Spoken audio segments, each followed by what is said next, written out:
आपके पास सवाल में ये कहा गया है कि एक आपके पास बेसिकली सॉलिड स्फीयर है, राइट। उसको हमने बेसिकली आगे की तरफ स्पीड दिया हुआ है वी नॉट और क्लॉकवाइज सेंस में एंगुलर स्पीड दिया हुआ है ओमेगा नॉट मतलब कि is equal to 7 v naught by r, right sir, is it true. और आपके पास सरफेस का basically coefficient of the friction दिया हुआ है म्यू है, राइट। तो इसमें भी अगर आप ध्यान दीजिएगा तो चूंकि आपके पास v is less than omega r है, ठीक है, मतलब कि ये जो बॉटम ऑफ द पॉइंट है वो ग्राउंड के रेस्पेक्ट में बैकवर्ड डायरेक्शन में मूव कर रहा है, मतलब कि बैकवर्ड स्वीपिंग है तो काइनेटिक फ्रिक्शन फोर्स आपका फॉरवर्ड डायरेक्शन में लग रहा है to make v equal to omega. Again मैं फिर से बोल रहा हूँ, आप अगर ध्यान दीजिएगा तो v is less than omega r है, मतलब कि जो बॉटम ऑफ द पॉइंट है वो ग्राउंड के रेस्पेक्ट में बैकवर्ड डायरेक्शन में मूव कर रहा है, मतलब कि बैकवर्ड स्वीपिंग है तो काइनेटिक फ्रिक्शन फोर्स आपका लगेगा तो फॉरवर्ड डायरेक्शन में लगेगा टू मेक तो v equal to omega r, right sir, is it true. अब ये पॉइंट P पर अगर आप ध्यान दीजिएगा तो काइनेटिक फ्रिक्शनल फोर्स जो है वो ये पॉइंट P से पास कर रहा है, मतलब कि काइनेटिक फ्रिक्शनल फोर्स का टॉर्क जो है वो ये पॉइंट P के अबाउट 0 है, मतलब कि आप पॉइंट P के अबाउट एंगुलर मोमेंटम कंजर्वेशन लगा सकते हैं। तो वही काम हम लोगों ने किया है। तो m v नॉट r और प्लस है हमारे पास 2/5 mr square into omega not है हमारे पास 7 v नॉट बाई r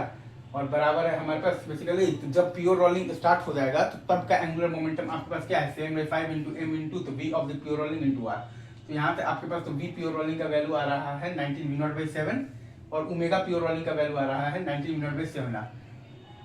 जैसा कि मैंने शुरू में ही कहा था कि आपके पास v is greater than omega r है, ठीक है, मतलब कि अगर आप बॉटम ऑफ पॉइंट पर ध्यान दीजिएगा तो वो ग्राउंड के रेस्पेक्ट में बैकवर्ड डायरेक्शन में मूव कर रहा है, मतलब कि बैकवर्ड स्वीपिंग है तो काइनेटिक फ्रिक्शन फोर्स आपका लगेगा तो फॉरवर्ड डायरेक्शन में लगेगा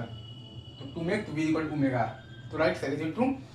तो अगर आप यहाँ पर ध्यान देंगे तो v at any time t आपके पास होगा v नॉट और plus mu gt is equal to omega at any time t। Omega होता है आपके पास बेसिकली अल्फा t और अल्फा होता है आपके पास टॉर्क बाई आई। तो आपके पास टॉर्क है basically mu mgr by I है आपके पास तो 2/5 mr square into t alpha t और माइनस इसलिए है क्योंकि काइनेटिक फ्रिक्शनल फोर्स जो है वो आपका बेसिकली ओमेगा को घटा रहा है और प्लस आपके पास ये लिखा है बेसिकली इनिशियल ओमेगा नॉट है आपके पास 7 v नॉट बाई r। ये है आपके पास omega at any time t into r। तो v equal to omega r जब लगा देंगे तो टाइम जब प्योर रोलिंग स्टार्ट होगा तो वो टाइम आपके पास आया है basically 12 v not by 7 mu G. तो टाइम जब प्योर रोलिंग स्टार्ट होगा तो वो टाइम आपके पास आया है basically 12 v not by 7 mu g, right.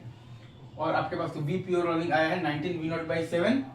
और आपके पास तो ओमेगा प्योर रोलिंग आ जाएगा 19 v not by 7 r, right sir. अब अगर आप बेसिकली अगर आपसे कोई बोल दे कि work done by the kinetic frictional force बताइए भैया कि कितना होगा तो वो आपके पास आ जाएगा तो वर्क एनर्जी थ्योरम लगा दीजिएगा तो 7/10 इंटू m इंटू तो बेसिकली तो v of the pure rolling का होल स्क्वायर मतलब कि आपके पास आ जाएगा 361/49 इंटू v नॉट स्क्वायर। अगर मैं फिर से बोल रहा हूँ 7/10 इंटू m इंटू तो v of the pure rolling का होल स्क्वायर मतलब कि आ जाएगा आपके पास तो 361/49 इंटू v नॉट स्क्वायर और माइनस आ जाएगा आपके पास इनिशियल काइनेटिक एनर्जी मतलब कि तो वो आ जाएगा आपके पास हाफ m v नॉट मतलब कि स्क्वायर और प्लस आ जाएगा आपके पास बेसिकली हाफ इंटू आई है आपके पास 2/5 mr square into omega not है आपके पास basically 7 v not by r का होल स्क्वायर इजी। या फिर आप चाहें तो वर्क एनर्जी थ्योरम से भी आप लगा सकते हैं, आप निकाल सकते हैं। ये हमने क्या निकाला है work done by the kinetic frictional force तो omega r minus v into dt से स्लिपिंग हो रहा है और f बराबर है आपके पास mu mg। Omega r minus v into dt से आपके पास स्लिपिंग हो रहा है और f बराबर है मतलब कि आपके पास म्यू mg है, right sir, is it true. तो वहीं आप जब निकालिएगा तो आपके पास आ जाएगा माइनस इंटीग्रल फ्रॉम 0 से लेकर जब प्योर रोलिंग स्टार्ट होगा तो 12 v नॉट बाई 7 म्यू जी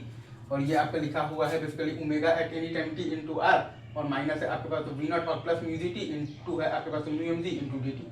आप जैसे चाहें आप वैसे निकाल सकते हैं, आपको यहाँ पर पूरा सिचुएशन मतलब भाई दिखना चाहिए और भाई अगर दिख रहा है तो आरबीडी के 160 लेक्चर्स नो तो स्वार्थ है, वरना भाई फिर से देखिए फिर से देखिए फिर से देखिए फिर से देखिए फिर से देखिए, ठीक है।